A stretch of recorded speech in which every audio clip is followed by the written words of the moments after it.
पहला थिस्सलुनीकी पत्री पहला अध्याय और उस 1 वचन से लेकर 10 वचन तक हम पढ़ेंगे। आज के बाइबल अध्ययन के मनन के लिए 1 Thessalonians chapter 1 1 to 10 वर्सेस हम पढ़ेंगे।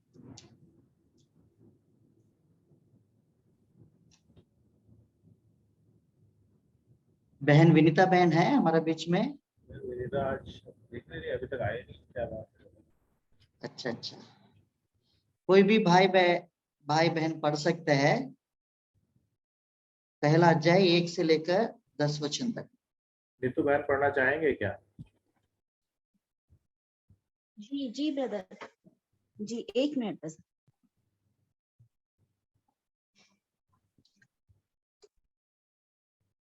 भाई एक बार रेफरेंस बता दीजिए। पहला थिस्सलुनीकी पत्री पहला अध्याय 1 वचन से लेकर 10 वचन।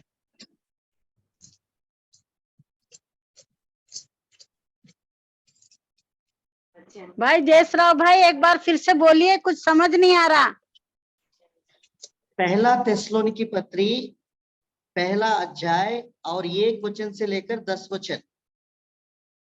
पौलुस और सिलवानुस और तिमुथियुस की ओर से थिस्सलुनीकियों की कलीसिया के नाम, जो परमेश्वर पिता और प्रभु यीशु मसीह में है, अनुग्रह और शांति तुम्हें मिलती रहे।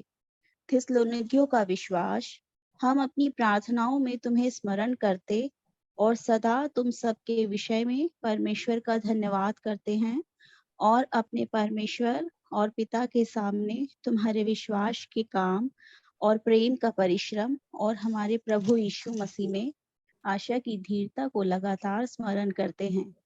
हे भाइयों, परमेश्वर के प्रिय लोगों, हम जानते हैं कि तुम चुने हुए हो, क्योंकि हमारा सुसमाचार तुम्हारे पास न केवल शब्द मात्र ही में वरन सामर्थ और पवित्र आत्मा में और बड़े निश्चय के साथ पहुंचा है। जैसा तुम जानते हो कि हम तुम्हारे लिए तुम्हारे बीच में कैसे बन गए थे।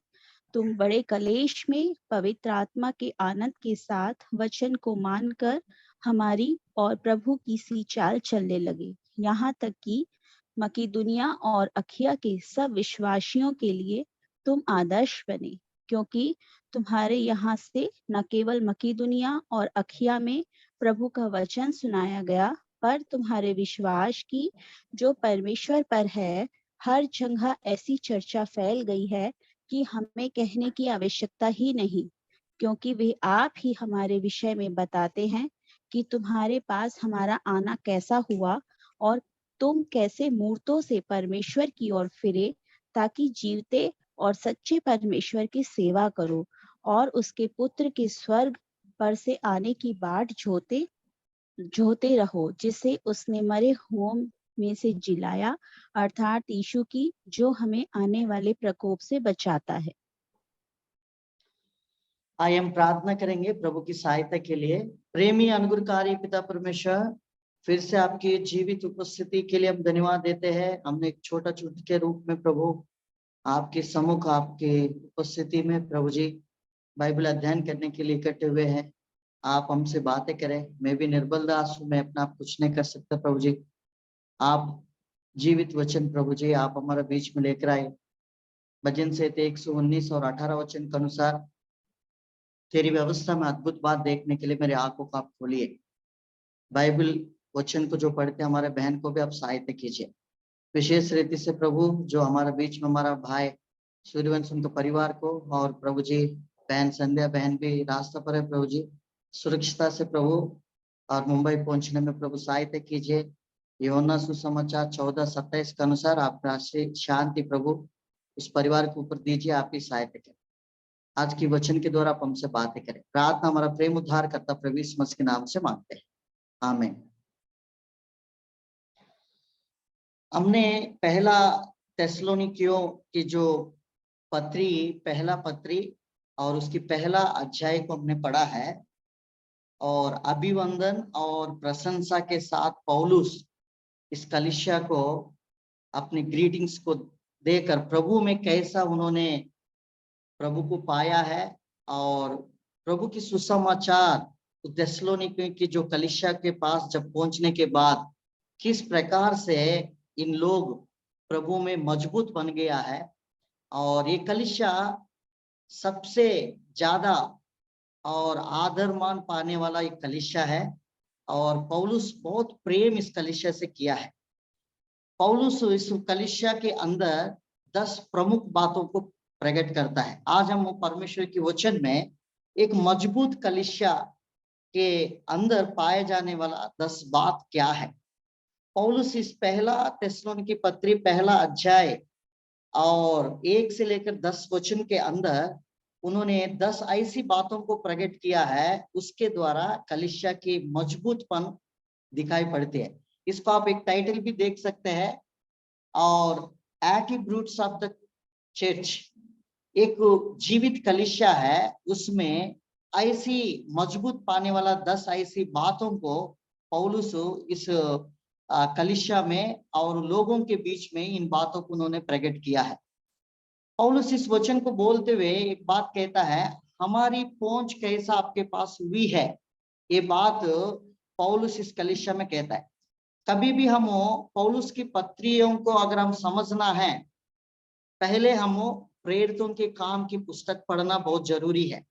लगभग पौलुस 14 पत्री बाइबल में लिखा है। ये 14 पत्रियों में से कोई भी पत्रियों में जो भी कलीसिया की वर्णन है, वो फिलिपियों की कलीसिया हो, वो फिलोमोन की कलीसिया हो और वो थिस्सलुनीकी की कलीसिया हो, कोरिन्थियों की कलीसिया हो, कोई भी कलीसिया के बारे में अच्छे से जानने के लिए प्रेरितों के काम पुस्तक में पौलुस की सेवकाई है। वो सेवा कैसा उन्होंने किया है, किस प्रकार से उनके बीच में जाकर प्रभु की वचन सुनाया है, उनके बारे में डिटेलली उन्होंने प्रेरितों के काम में लिखा है। जब हम थिस्सलुनीकी पत्री पहला अध्याय हमने पढ़ा है, इसकी वर्णन हम प्रेरितों की पुस्तक 17 अध्याय 1 वचन से लेकर 10 वचन तक अगर हम पढ़ेंगे, इस कलीसिया के बीच में पौलुस 3 हफ्ता उनके बीच में रहकर उन्होंने सेवकाई किया है। उस सेवकाई में कई यहूदी लोग प्रभु पर विश्वास किया और मूर्ति पूजा करने वाला अन्य जाति लोग भी प्रभु पर विश्वास किया है। प्रभु पर मन फिराकर वो कलीसिया कैसा मजबूतपन पाकर प्रभु के पीछे वो इतना अच्छा प्रयास किया है और उस प्रयास के बारे में पौलुस इधर वर्णन करता है। प्रेरितों के काम 17 अध्याय 1 से लेकर और 4 वचन तक हम पढ़ेंगे।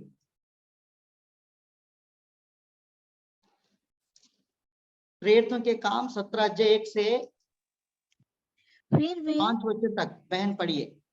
फिर वे अम्फिपुलिस और अपुल्लोनिया होकर थिस्सलुनीके में आए, जहां यहूदियों का एक आराधनालय था।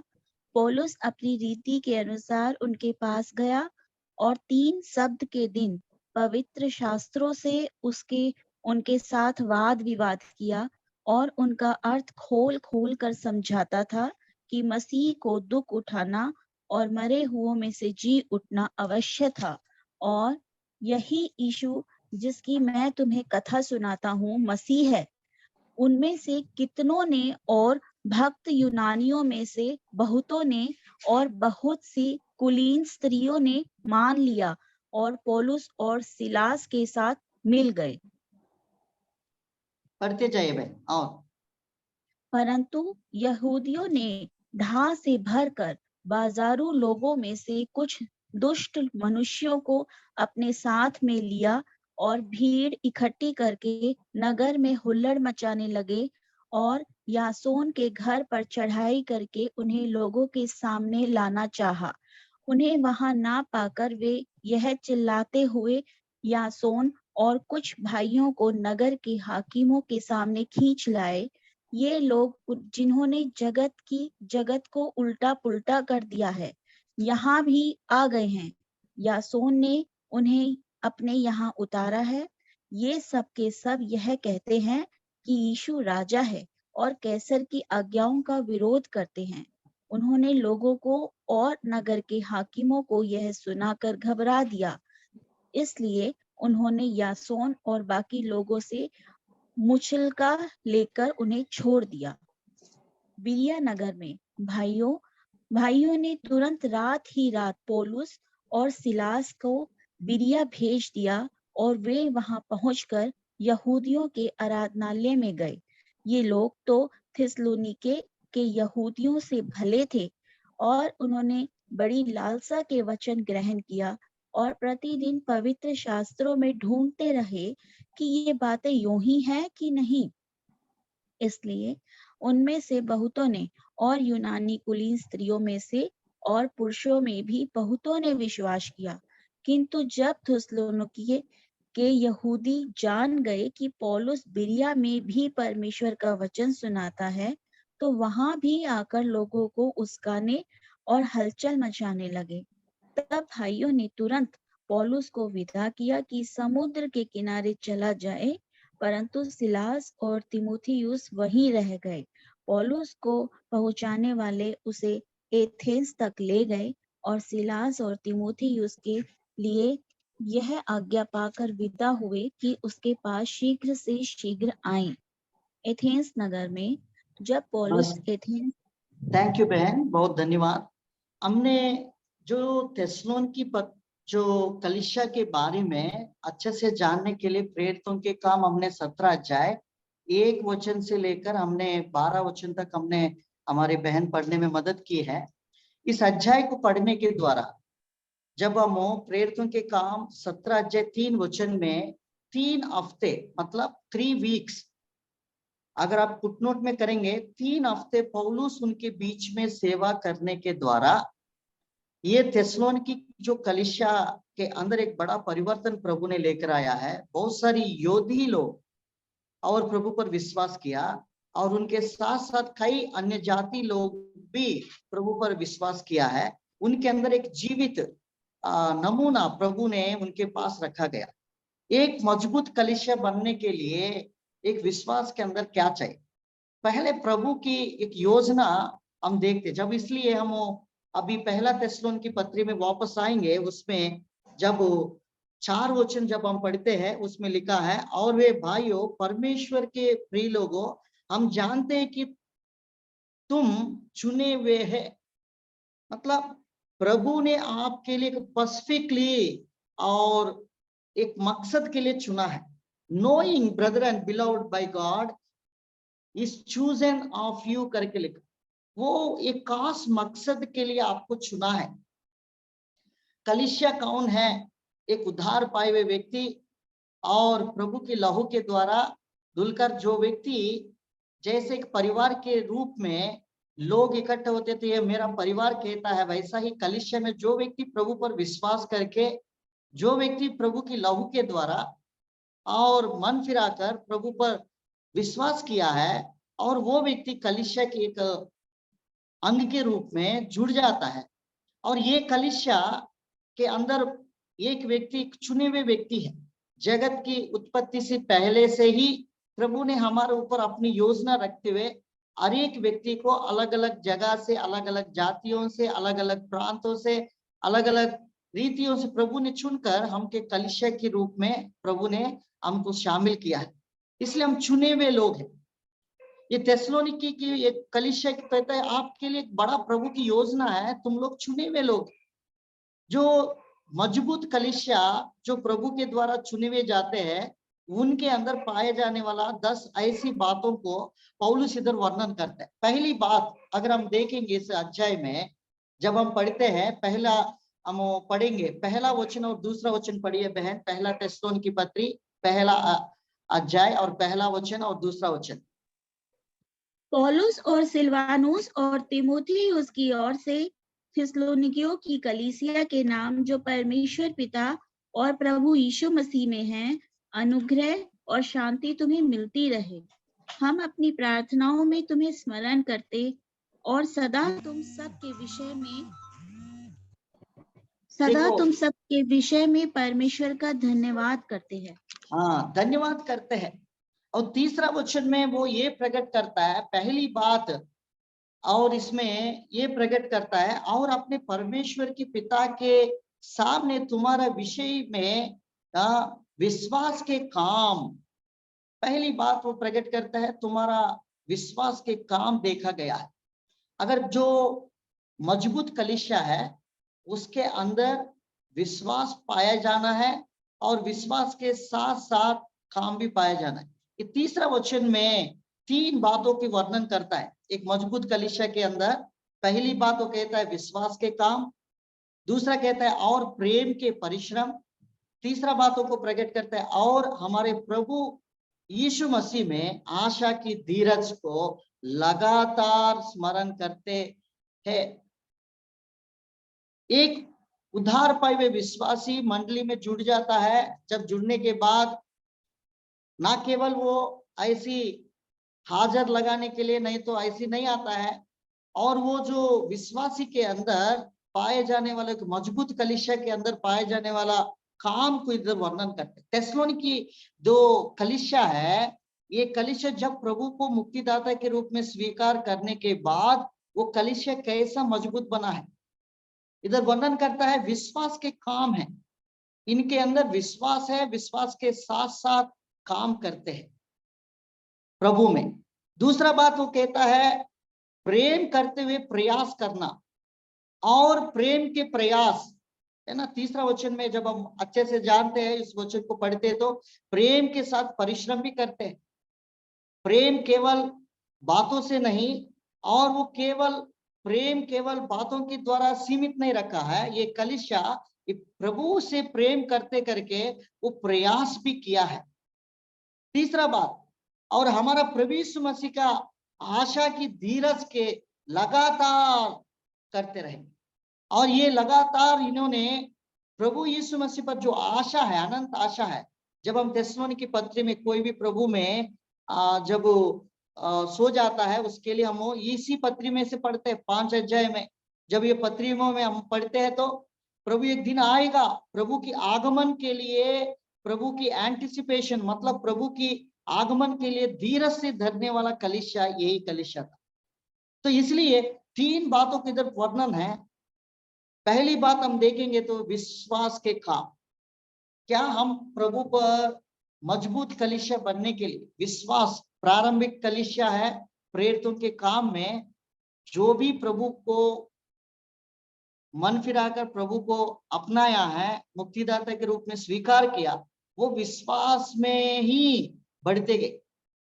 विश्वास के साथ साथ उनकी काम और प्रभु में प्रयास में प्रभु के साथ जो उन्होंने जो काम किया है वो काम को स्मरण किया गया है। पढ़ेंगे परमेश्वर के वचन में प्रेरितों के काम 14 अध्याय का 22 वचन अगर हम पढ़ेंगे, उन्होंने विश्वास के साथ प्रभु पर अपने काम किया है। पढ़ेंगे 14 का 22 वचन। और चेलों के मन को स्थिर करते रहे और यह उपदेश देते थे कि विश्वास में बने रहो, और यह कहते थे हम बड़े कलेश उठाकर परमेश्वर के राज्य में प्रवेश करना होगा। हाँ, बड़ा क्लेश उठाकर हम प्रभु के राज्य में मतलब उसके एंटर करने होंगे। प्रयास करते हुए, काम करते हुए, विश्वास के साथ साथ वो प्रभु के काम किया गया है। बहुत क्लेश उठाते हुए हम उसमें प्रवेश करना है। तो विश्वास के साथ उन लोग स्थिर होकर प्रभु की उन्नति पा गए। उन दिनों में जो कलीसिया प्रारंभिक जो चर्च प्लांटिंग है, जो प्रभु की जो लोग हैं जब इकट्ठे होते थे उन लोग विश्वास में ही स्थिर होते थे। प्रेरितों के काम 16 अध्याय का 5 वचन हम पढ़ेंगे। इस प्रकार कलीसियाएं विश्वास में स्थिर होती गईं और संख्या में प्रतिदिन बढ़ती गईं। हाँ, विश्वास में स्थिर होती गई और संख्या में बढ़ते गए। जो थिस्सलुनीकी कलीसिया है, ये कलीसिया के अंदर पाए जाने वाला पहला गुण है वो विश्वास के साथ उन्होंने काम किया। इसलिए कहता है ना तीसरा वचन में, और परमेश्वर पिता के सामने तुम्हारा विश्वास के काम, जो विश्वास के साथ जो काम तुमने किया है वो काम हमने देखा है। पौलुस इन बातों को वर्णन है। 3 हफ्ता सिर्फ उनके बीच में रहकर उन्होंने सेवका किया। बहुत कुछ उस कलीसिया में वचन सुनाते समय बहुत कुछ गड़बड़ हुआ और उनको बंदी गृह में भी डालने लगा, और इसके बाद उसको फिर से छुड़ौती किया है। और उसके बाद जाने के बाद कई यहूदी विश्वासी लोग, कई अन्य जाति लोग प्रभु पर विश्वास किया। वो कलीसिया विश्वास में बढ़ती गई और उसके काम के वर्णन पौलुस इधर हमको बता रहा है, ये पहला थिस्सलुनीकी पत्री में। आज हमारी जो प्रयास है, अगर हम विश्वास केवल कर रहा है, विश्वास के साथ अगर आपके पास काम नहीं है, वो व्यर्थ है। बिना विश्वास, केवल विश्वास रह रहा है, काम नहीं है, वो मृतक है। बाइबल क्या बताती है? याकूब की पत्री 2 अध्याय उसका 17 वचन। याकूब की पत्री 2 अध्याय और उसका 17 वचन।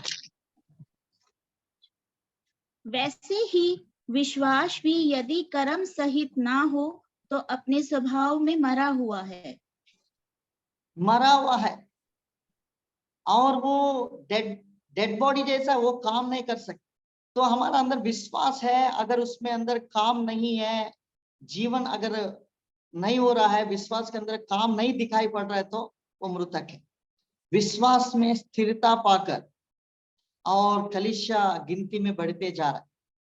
तो थिस्सलुनीकी कलीसिया में पहली बात अगर हम देखेंगे तो इस कलीसिया विश्वास के साथ साथ काम भी करते थे, प्रभु का काम। आज कहने के लिए विश्वासी हम तो रहता है, परंतु वो प्रभु के लिए क्या काम है हमारा, हम कई बार उस मकसद को हम भूल जाते। प्रभु केवल हमको उधार दे दिया, हमने विश्वास किया, मेरा परिवार तक ही हम सीमित रहेंगे, ऐसा करके हम क्या करते हैं, हम अपना बाउंड्री लेकर हम ऐसे रहते। कुआं में जैसा मेंढक है, ऐसा कई बार विश्वासियों की गिनती अपना सीमित तक ही रखते। परंतु ये काम है, थिस्सलुनीकी जो कलीसिया है, एक जीवित कलीसिया, मजबूत कैसा हुआ है, वो विश्वास के साथ साथ काम के। दूसरा बात इसमें पाए जाएगा, दूसरा बात है प्रेम के साथ परिश्रम भी किया है। अगर प्रभु का ये ना एक उद्धार पाए हुए व्यक्तियों के जीवन में पौलुस बहुत सारी पत्रियों में 3 बात किया है: विश्वास, प्रेम और आशा। मतलब फेथ, लव एंड होप, ये तीनों बातों के वर्णन है। ये तीनों अपने अपने स्थानों में परमेश्वर के प्रति एक बड़ा काम करने के लिए ये तीनों के अलग अलग मकसद के साथ रखा, परंतु ये एक चेन के साथ है। अगर आपके पास विश्वास है, आप प्रेम भी करोगे। अगर आप प्रेम कर रहा है, आप आशा भी रखोगे। ये मजबूतपन है, जिसके बारे में पौलुस और कुरिन्थियों की पत्री में भी वर्णन करता है ना। कुरिन्थियों की पत्री में पढ़ेंगे, पहला कुरिन्थी 13 का 13 वचन पढ़िए।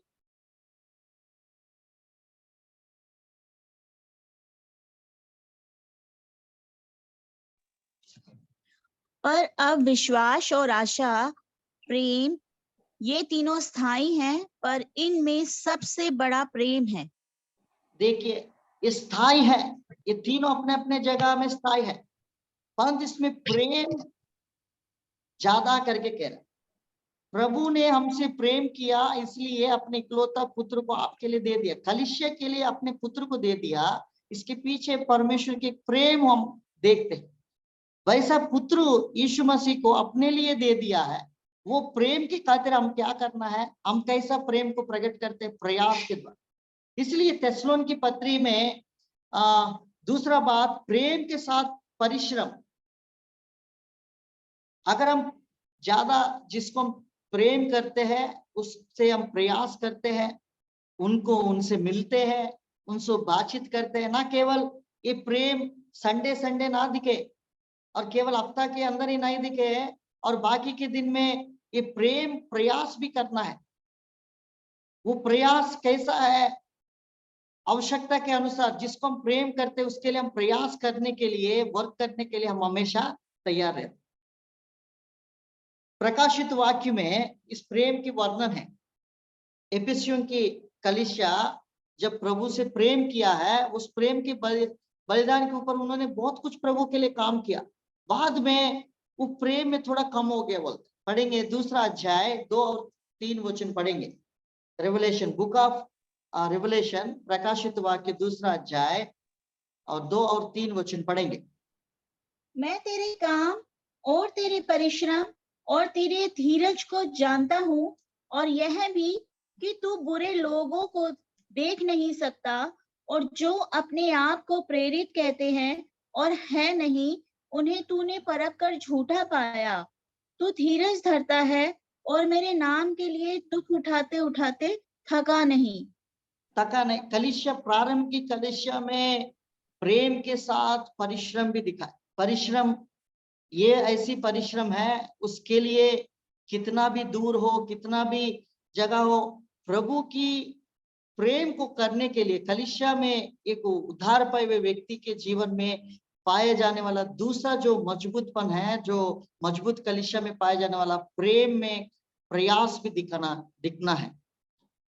जब भाई भगत सिंह की एक पुस्तक है, एक अच्छा, आप लोग अगर आपको मिलेगा तो जरूर पढ़िए, परमेश्वर की वेदों की प्रकाशन करके एक है, गॉड मिस्ट्रीज करके एक पुस्तक है। तो उसमें हर एक दिन में एक एक वचन है। तो उन दिनों में प्रारंभ कलीसिया भाई भगत सिंह ने स्थापित किया था, जब उस कलीसिया एक ही था, और वो एक कलीसिया 10,000 कलीसिया कैसा बन गया। एक ही सेवक है और एक ही सेवक के साथ कलीसिया स्थापित किया है। वो एक ही सेवक के साथ कुछ लोग सहकर्मी लोग मिला, और वो सहकर्मी लोग साथ साथ उन्होंने सेवकाई शुरुआत किया। 10,000 कलीसिया कैसा पूरा हिंदुस्तान में और हिंदुस्तान के बाहर में भी कलीसिया स्थापित होके गए। वो कलीसिया में प्रयास दिखाया, प्रेम के साथ प्रयास। उन दिनों में कोई भी भाई कोई गवर्नमेंट जॉब पाया जाते थे, भाई भगत सिंह को एक चिट्ठी लिखते थे, भाई मैं अभी तक आपके साथ रहा है, अभी आपको छोड़कर मैं राजस्थान में है, इंदौर में है, अलग अलग जगह में पोस्टिंग में चले जाते थे। भाई क्या बोलते थे, भाई प्रभु के लिए आप विटनेस रहना है, प्रभु का प्रेम कर रहा है, आप संगति में जुड़कर और उसको प्रयास भी करना है।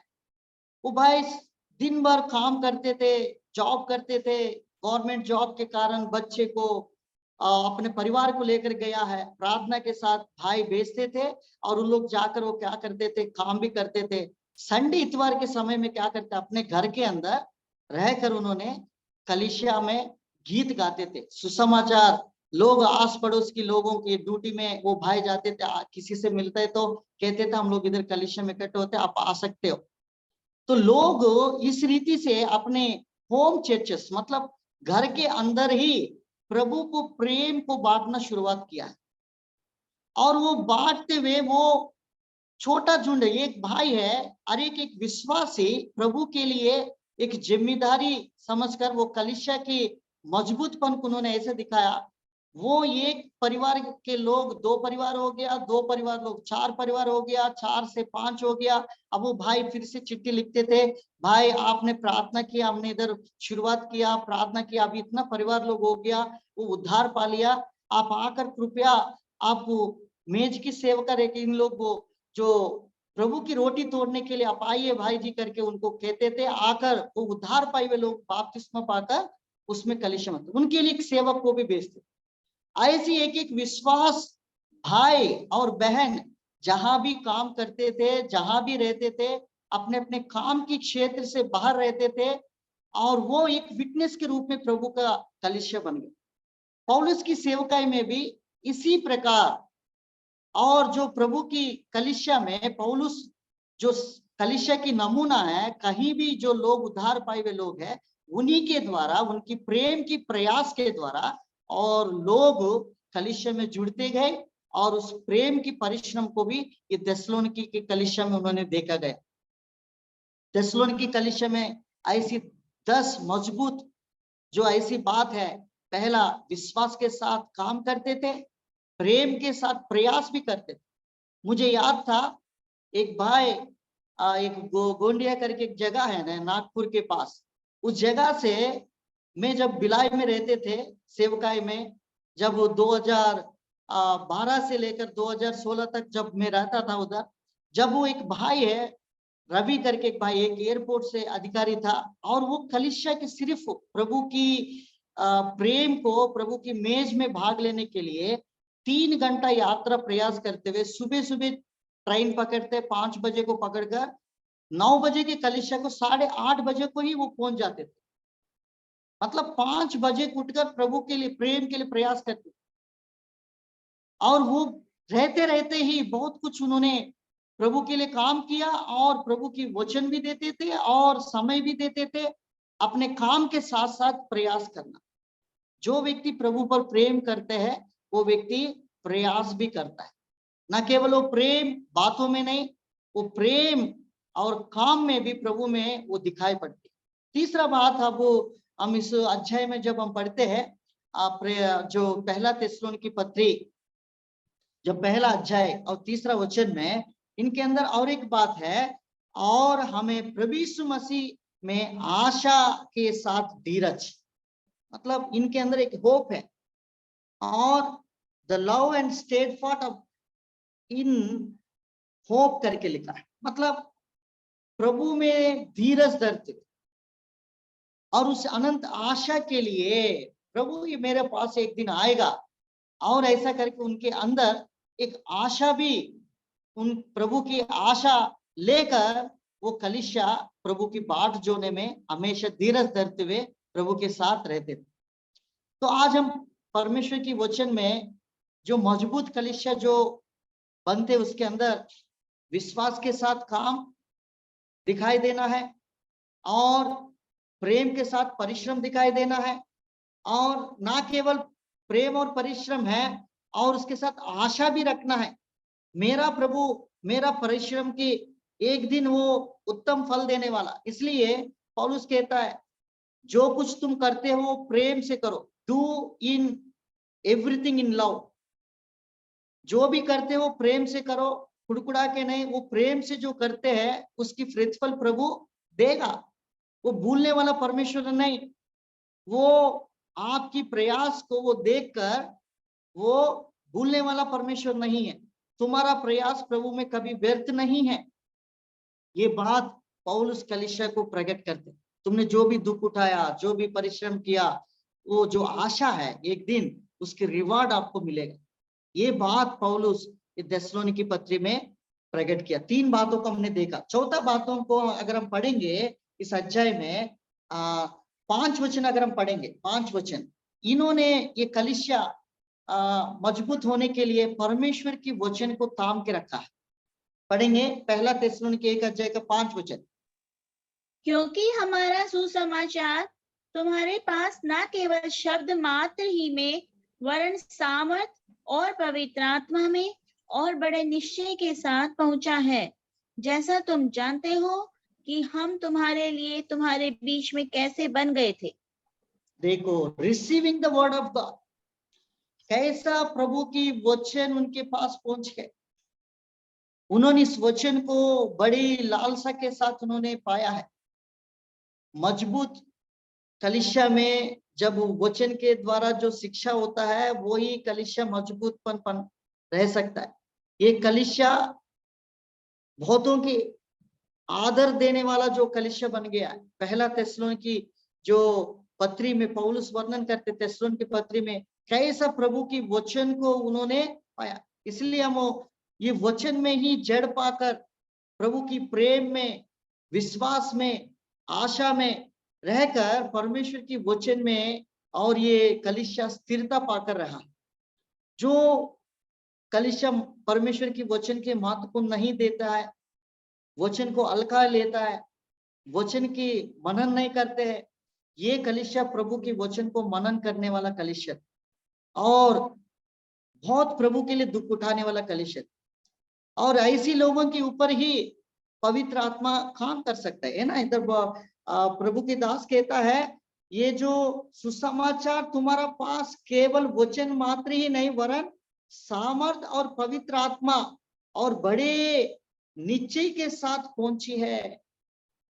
वचन के साथ द स्पिरिट ऑफ गॉड उनके बीच में वर्क किया है।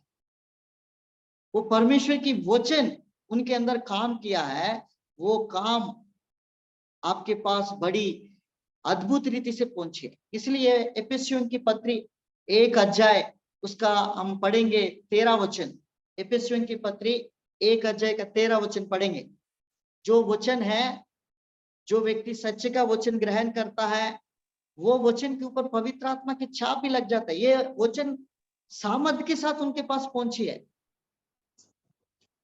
और उसी में तुम पर भी, जब तुमने सत्य का वचन सुना, जो तुम्हारे उद्धार का सुसमाचार है, और जिस पर तुमने विश्वास किया, प्रतिज्ञा किए हुए पवित्र आत्मा की छाप लगी।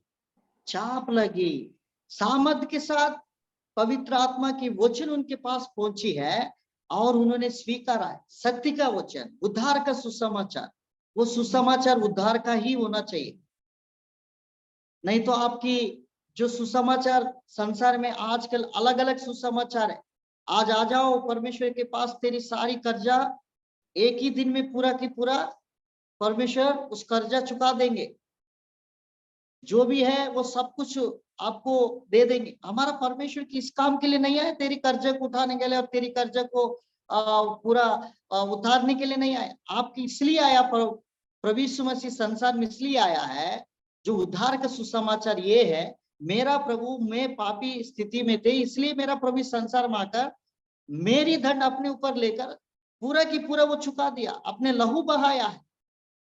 ये उद्धार का सुसमाचार, मैं पापी थे और मुझ पापी पर अनुग्रह दिखाने के लिए प्रभु यीशु मसीह संसार में, ये उद्धार का सुसमाचार। सच्चे का वचन सुना और उद्धार का सुसमाचार पर विश्वास किया, तब पवित्र आत्मा की छाप उन पर लगी।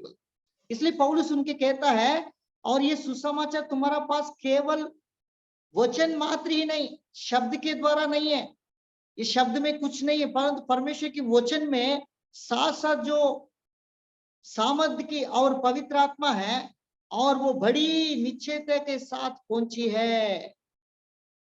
जैसा तुम जानते हो कि हम तुम्हारे लिए, तुम कैसा बन गए थे, एक समय मूर्ति पूजा में थे, रीति रिवाज में थे, यहूदियों के अंदर बहुत सारी कस्टम्स है, अंधकार की जो मूर्तियों से, ऐसी लोगों के बीच में ये जो सुसमाचार पहुंची है, तो इन्होंने बहुत आदर के साथ, लालसा के साथ उन्होंने रिसीव किया। दूसरा कुरिन्थियों की पत्री 4:4 में, इस संसार की ईश्वर ने तो बहुतों की आंखों को अंधी कर दिया है, परंतु तेजों में सुसमाचार उन पर ना चमके। उसकी मकसद यही था, वो सच्चाई को ना जाने। आज भी बहुत सारी कहने के लिए कलीसिया है, परंतु जो तेजों में सुसमाचार उन पर अभी तक नहीं चला, वो पर्दा आज तक भी बंद पड़ा है। आज तक भी वो मूर्ति पूजा जैसा ही है, वो सच्चाई को नहीं जान पा रहे। परंतु ये जो थिस्सलुनीके की कलीसिया है, ये बहुत लालसा के साथ, है ना, receiving the word of God, एक बहुत आदर के साथ इन्होंने पाया मजबूत कलीसिया में, और परमेश्वर की वचन को लालसा के साथ लेना और उस वचन को ऊपर बने रहना बहुत बड़ी बात है। तो इसलिए ये जो कलीसिया है वचन में भी मजबूत है। और एक बात पढ़ेंगे, 5वां बात है, और ये जब ये वचन में स्थिर हो गया है, जब ये प्रभु की अनुसार, ये प्रभु की इमिटेट करते थे, बोल इमिटेट को आप ये बोल सकता है पारदर्शी। जैसा पौलुस कहता, मैं मसीह को मैं पीछे में पूरा चला है, वैसे तुम भी मेरे पीछे चलो।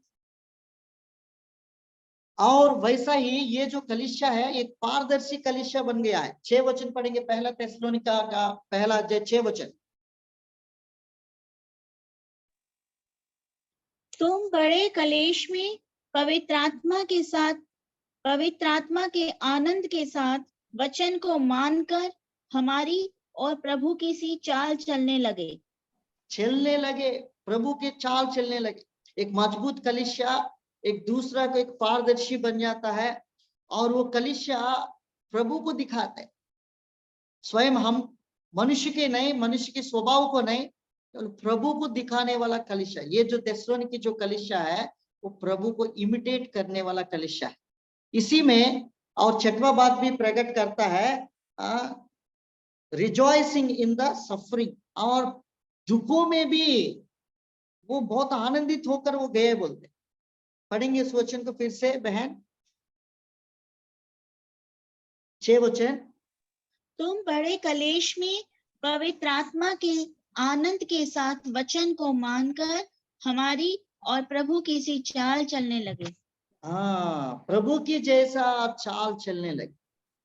तो बड़े क्लेश में भी, और ये जो कलीसिया है बहुत आनंद के साथ, जब हम क्लेश होता है उस समय हम घबरा जाता है ना। याकूब की पत्री में लिखा, जब तुम क्लेश महसूस करते आनंदित रहो। फिलिपियों की 4:4 में भी अगर हम पढ़ेंगे, पौलुस कहता है, वो बंदी गृह में रहकर भी वो कहता है, rejoice in the Lord, always I say to you rejoice in the Lord. और आनंदित रहो जब तुम क्लेश में, तो ये नहीं करना और घमंड करना। प्रभु स्वयं कहा यूहन्ना की सुसमाचार 16:33 में, तुम्हारे लिए संसार में क्लेश है, परंतु दाढ़स बांधो, मैंने संसार को जीत लिया। वो जीवंत परमेश्वर के ऊपर उनके अंदर विश्वास है। ये कलीसिया क्या करते थे? आनंद उठाते थे, क्लेश, बड़े क्लेश में भी आनंद उठाते। योदियों की कस्टम से इन लोग वो कर प्रभु को अपनाया तो लोग इनको इनकार करने लगे, और ये कलीसिया के लोगों को तुच्छ जानकर और इनको बाहर निकाल दिया गया अपने समाज से। ऐसी कलीसिया आज प्रभु के लिए ये जीवित साक्षी बनकर प्रभु के लिए गवाही बना है। तो पौलुस इनकी प्रयास को देखकर वो कहता है, छठवां बात, आप लोग सफरिंग में भी कितना सर्कमस्टेंसेस आपके पास हुआ है, ऐसी परिस्थिति में भी, सफरिंग में भी तुम लोग बड़े आनंद के साथ तुमने प्रभु को छोड़ा है। इसलिए पौलुस प्रेरितों की पुस्तक में 14 हमने पढ़ा है, उसमें बड़ी आनंद के साथ बहुत दुखी उठाकर हम उस राज्य में हम प्रयास करना है और उसमें प्रवेश करना है, और प्रयास करते हुए उसको हम उसमें प्रवेश करना है। और प्रभु ये कलीसिया के अंदर जो पाए जाने वाला जो छठवां बात है, दुखी में भी प्रभु को नहीं छोड़ा, बड़ी क्लेश उठाने वाला कलीसिया। तो आज हम मजबूत कलीसिया कब बनते हैं? कोई भी दुख आता है, संकट आता है, हम कलीसिया आना ही छोड़ देते। प्रभु में बने रहकर प्रभु को जितना भी दुख और संकट और परेशानी में भी प्रभु को छोड़ा नहीं, और प्रभु को पकड़ा रहा दुखी में भी। ऐसी कलीसिया को, और वो मजबूत कलीसिया, इसलिए पौलुस इस कलीसिया में 6 बातों को वर्णन किया। और 7वां देखेंगे, ये कलीसिया एग्जाम्पल के रूप में एक दूसरे को एक नमूना और उसकी जो एग्जाम्पल है वो दिखाने वाला जो कलीसिया बन गया है, टू अदर्स करके लिखा। पढ़िए 7 वचन पढ़ेंगे बहन, पहला थिस्सलुनीकी की पत्री 1:7। यहाँ तक कि मकेदुनिया और अखिया के सब विश्वासियों के लिए तुम आदर्श बने। आदर्श बने। हम एक ही कलीसिया है और एक दूसरा कलीसिया को हम आदर्श नहीं बन पाते। यहाँ तक कि मकेदुनिया और अखिया के 7 विश्वासियों के लिए तुम आदर्श बने, मतलब ब्रांच चर्चेस भी है, सैटेलाइट चर्चेस। थिस्सलुनीकी की कलीसिया स्थापित करते करते अगल बगल में भी ये कलीसिया एक आदर्श कलीसिया बन गया है। केवल एक कलीसिया हम स्थापित करते उसी से हम संतुष्टि ना हो, और भी प्रभु के लिए आसपास में और भी ब्रांचेस और भी लोग इकट्ठे होने। आज तक भी एक जीवित अद्भुत एक गवाही है, लगभग 250 मंडली है बाय बक्सिंग के, जो हैदराबाद में एक मेन गोलकोंडा क्रॉस रोड में बना हुआ जो कलीसिया है, उसकी जो सैटेलाइट चर्चेस जो ब्रांचेस है, आज 150 उस समय में है, अभी वो 250 में बदल गया। मतलब हमारे अंदर जो गवाही है वो एग्जाम्पल है, वो दूसरा कलीसिया तक भी वो क्या करता है, वो और भी काम करते हुए प्रभु के लिए काम करने वाला कलीसिया बन जाता है। देखिए इसमें पहला थिस्सलुनीकी की पत्री 1:8 और 9 वचन में वो परमेश्वर की राज्य की सुसमाचार प्रोक्लेमेशन करने वाला कलीसिया है। पढ़ेंगे। क्योंकि तुम्हारे यहाँ से न केवल मकेदुनिया और अखिया में प्रभु का वचन सुनाया गया, पर तुम्हारे विश्वास की जो परमेश्वर पर है, हर जगह ऐसी चर्चा फैल गई है कि हमें कहने की आवश्यकता ही नहीं। क्योंकि ऐसी चर्चा फैल गई है, तो वो विटनेस क्या करना है, वो प्रोक्लेमेशन आगे तक जाना है। आज हम उद्धार पा लिया, हमारा परिवार, हमारे खानदान, हमारा जो जो लोग है उधरी तक हम सीमित रहेंगे, और बाकी के लोग उधार पाए ना पाए ऐसा नहीं। ये कलीसिया प्रभु के लिए लगातार प्रभु का काम करने में हर एक विश्वास से अपने जिम्मेदारी समझाए। इसलिए पौलुस इस कलीसिया की प्रशंसा करते हैं। इस कलीसिया में बहुत सारी बात है। अगर थिस्सलुनीकी पत्री 5 अध्याय है, अगर एक एक चैप्टर में अगर हम कुछ कुछ गुण को देखेंगे तो बहुत सारी बात है। सेकंड चैप्टर में भी है, थर्ड चैप्टर में भी है, फोर्थ चैप्टर में भी है। उनकी प्रशंसा, उन कैसा उन्होंने प्रभु के लिए काम किया है, उन बातों को पौलुस वर्णन कर रहा है। हमने इधर हम 7वां बात देखा, वो एग्जाम्पल रहा है। और 8वां बात हमने देखा, पहला थिस्सलुनीकी 1 अध्याय 8 और 9 वचन में प्रोक्लेमेशन गॉस्पेल, उनकी चर्चा दूर दूर तक चले गए। उनके बारे में बताने की जरूरत नहीं करके पौलुस खुद ही कहता है, मतलब इनके अंदर और उनके सुसमाचार और उनके लिए और ऐसी परिस्थिति में इन लोग प्रभु को स्वीकार है, उनके बारे में बोलते हैं ये ट्रांसफॉर्मेशन होने वाला एक कलीसिया है। प्रभु के लिए बहुत कुछ उन्होंने त्याग करके प्रभु के लिए दुख उठाने वाले कलीसिया भी है।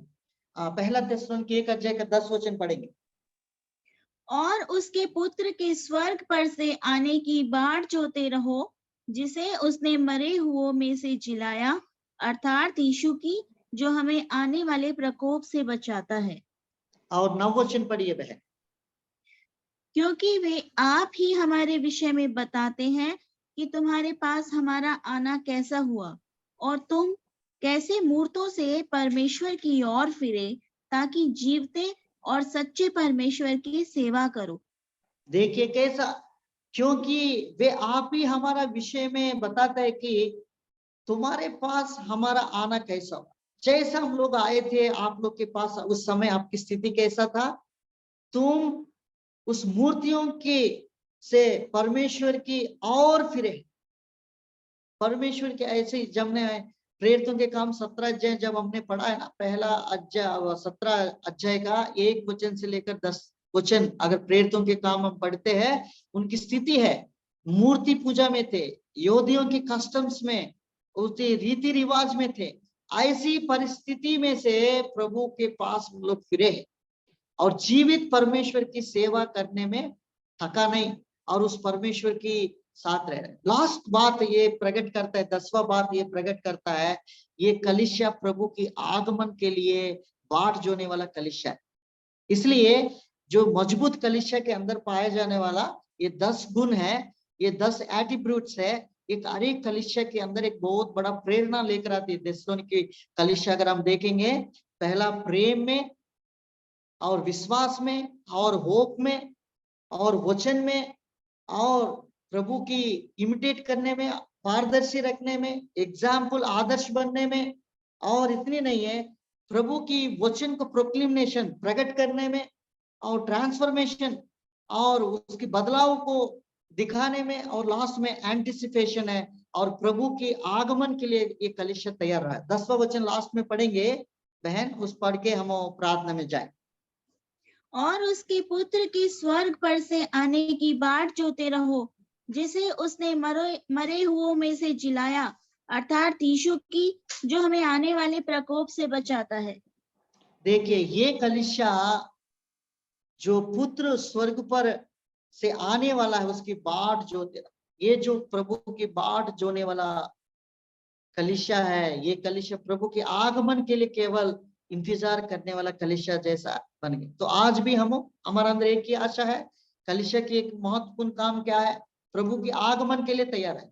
हम इस संसार के लिए कितना भी करें, कितना भी रहे, तात्कालिक है, थोड़ा समय के लिए हम मेहमान है, बाद में छोड़ने वाला। हमारी एंटिसिपेशन हमारे प्रभु के लिए ही, आगमन के लिए हम तैयार है। तो ये जो बात है, जो 10 बात है, पौलुस इस कलीसिया में मजबूतपन, कलीसिया की मजबूतपन होने के लिए ये 10 बात उन्होंने प्रकट किया है। हमारे कलीसिया में भी ऐसी बात पाया जाए, हम प्रभु के आगमन के लिए तैयार करें, हम दूसरा को भी इसी प्रोत्साहन के साथ प्रभु को लिए काम करने में प्रभु हमको मदद करे। आइए हम प्रार्थना करें। थैंक यू भाई। भाई प्रार्थना।